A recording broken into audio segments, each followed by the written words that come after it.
아주 기본적인 얘기지만 개인이든 법인이든 신용이라는 거는 중요하잖아요. 신용 관리를 맞습니다. 못했을 때는 은행에서 상환을 하라고 합니다. 30억이든 50억이 됐을 때 그 중에 일부를 상환하라고 하는데 갑자기 3억, 5억 상환하라면 그렇죠. 이거 방법이 없거든요. 그 얘기는 즉슨 다른 은행으로 가십시오라는 얘기를 하는 거예요. 그렇죠.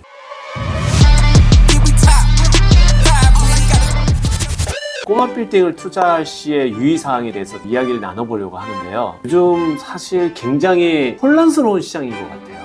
비교적 적은 자금을 가지고도 쉽게 투자할 수가 있어서 많은 인기를 얻었었는데 최근에는 되게 안 좋은 소식들도 많은 것 같더라고요. 2024년 1월 달에 건물을 이제 80억 주고 매입을 했었고, 그 다음에 2024년도 12월 달에 금액을 53억으로 매각한 사례가 있었습니다. 그거 같은 경우는 이제 취득세가 들어가고 은행 이자 이런 거에 들어갔을 때는요, 거의 마이너스가 30억 이상 났다라고 보실 수 있습니다.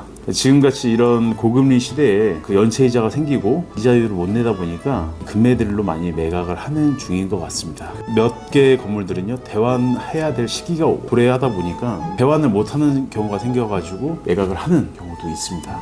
대환이라고 하시면은 기존에 매수할 때 대출을 일으켰던 원은행에서 다른 은행으로 이제 갈아타야 되는데 금리도 싸게, 금리가 싼 건커녕 뭐 올라가기도 하고, 혹은 은행에서 거절하는 일도 있죠. 최근에는 법인으로 같이 매각을 많이 했잖아요. 그러다 보니까 자본 잠식 문제가 좀 있는 것 같습니다. 그렇죠. 뭐 자본 잠식의 경우는 사실 흔한 경우는 아닌데 그야말로 법인이 이제 이익을 못 내는 상황으로 인해서 신용이 평가절하돼가지고 임대 수익이 이자를 감당하지 못하는 정도가 됐을 때, 즉 그렇죠. 이자보다 임대료가 적었을 때, 이렇게 은행에서는 공문 같은 게 내려왔다고 하더라고요. 임대사업자에게는 뭐 대출을 해주지 마라. 그게 가장 큰 것 같아요. 제일 큰 거는 저는 공실률인 것 같습니다. 공실이 생기면서 이자 전체를 부담해야 되는 상황이 온 거예요. 거기에 몇 개라도 공실을 채워놨었으면 부담이 덜할 텐데 그런 것들이 전체를 다 이자 부담하다 보니까 문제가 좀 심각해졌던 것 같습니다. 저는 이제 공실률과 맞물려서 말씀드릴 수 있는 게, 통임대, 특히 강남 같은 경우는 이면에 있는 뭐 다가구 상당히 많이 비어 있더라고요.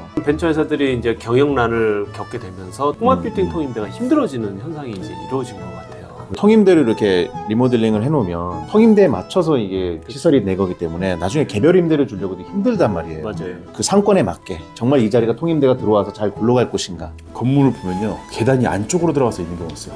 아예 통임대를 쓰기 위해서 만들어 놓은 거거든요. 그렇죠. 그런 것들을 좀 지양하고 바깥에서 이제 공용으로 쓸 수 있게끔 아예 건축 자체가 그렇게 되어 있는 건물을 매입하는 게 어떻게 보면 하나의 팁이겠네요. 이제 건물을 사고자 할 때 이미 임차인이 이제 구성돼 있을 거 아니겠어요. 예. 그 임차인이 오랫동안 계신 임차인이라면 오히려 우량 건물이라고 보여야 돼요. 그러니까 왜냐 임차인 이탈 우려가 없으니까 그런 것들을 좀 안정적으로 가져가는 것을 권합니다. 또 하나 봐야 되는 게 물리적 특성도 좀 있는 것 같아요. 준공연도, 전용 면적, 그리고 주차 대수, 뭐 승강기가 있느냐 없느냐 이런 것들도 좀 꼼꼼히 볼 필요가 있을 것 같아요. 아무래도 승강기가 없으면 사실 임대 구성하기가 쉽지 않거든요, 옛날처럼. 꼬마 빌딩 4층짜리라도 승강기가 있어야 되거든요. 입지의 특성, 제일 중요한 거죠, 사실. 그러니까 상권의 안정성이 있느냐, 또 그 상권의 확장성이 있느냐, 쉽게 얘기해서 뭐 유동 인구가 있느냐, 또 접근성이 좋냐, 지하철 이런 거.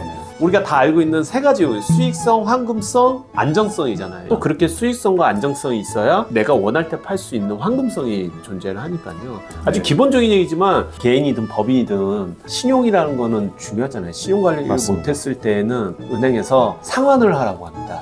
30억이든 50억이 됐을 때 그 중에 일부를 상환하라고 하는데 갑자기 3억, 5억 상환하라면 이거 방법이 없거든요. 그 얘기는 즉슨 다른 은행으로 가십시오라는 얘기를 하는 거예요.